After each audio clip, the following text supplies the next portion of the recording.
Excellent, man. How much? Scott Borland. Just a 40-minute interview then, right? Good deal. And you're not on camera? It's just, I'm not on camera. It's just an interrogation. I don't like to think of it as an interview. Good, man. I'm gonna give you the silent treatment. See if you can get anything out of me, I feel like man. you're on a game show. It's made of leather. Go. Right. Wind Talkers, Black Hawk Down. Now here, you seem like you've got this military stuff down pat. I only do uniforms, and that is it. Yeah, no, I've been, I know people have brought that up. I've been blessed. I've been blessed to be a part of good movies. I've definitely had my fill of uniforms. It's time to kiss a girl. Do you think you have the temperament to be in the military?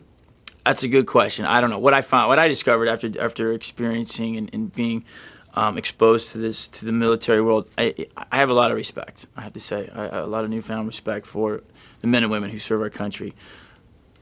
I would like to say that yes, I could. I have that quality. So I would, I hope. Hopefully, I would like to say yes, I could do that because I have a lot of respect for it. But the truth is, I'm an actor, and You're serving your country. and there's a reason why I didn't never join the military. Let's talk about some of the specifics because they don't just basically in today's films kind of throw you in front of the camera with a gun. They really want you to be trained.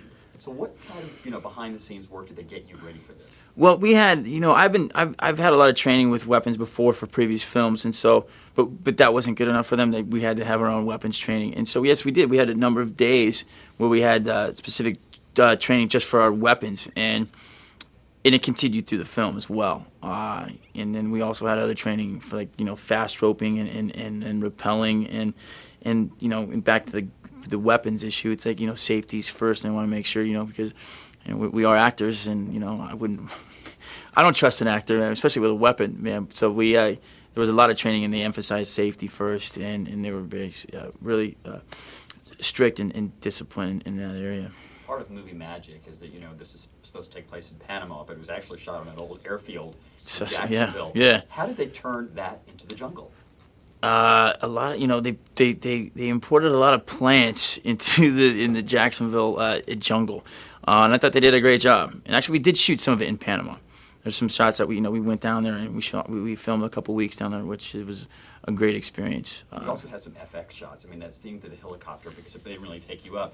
How did they do that? I mean, is that just on a gimbal and it just kind of? It's called a blue screen, and I'm not sure. I'm not quite informed or educated that well on the technology of a blue screen and whatnot. So that's a question you're gonna have to say for the director, McT. And I'm going to ask you, too, about your work with John Travolta. I mean, there's that one great scene where you really have to, jump him and attack on. Right. How many times do you have to go through something like that?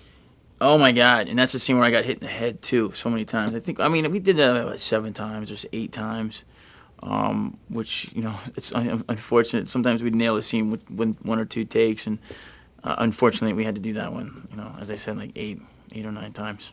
You seem like it was a very contained performance, too, for an actor. You basically had to sit there and be... and not be active. Right. Well, it's all. That's. I like to be animated. I like to move. I'm very. A lot of energy and a lot of passion. I like to. Use my hands a lot, and so to sit there and to be contained and not move, not be able to move, it was a difficult task for me, which made the more interesting.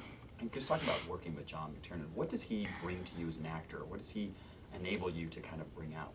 McT is such a smart man. He's so intelligent, and I learned a lot from him. I would have my moments where I would be struggling or have difficulty interpreting something or whatever, and he would pick up on that, and he would depending on his his vision, he would help out a little or help out a lot, but he was definitely as an actor, you felt very secure and safe having him direct you because he's such a smart man, and he would be there for you whenever you got a little lost. And Brian, yes, thank you very much. Yeah, thank you. Thank you very much. I was on the set of SWAT last week too. Oh God.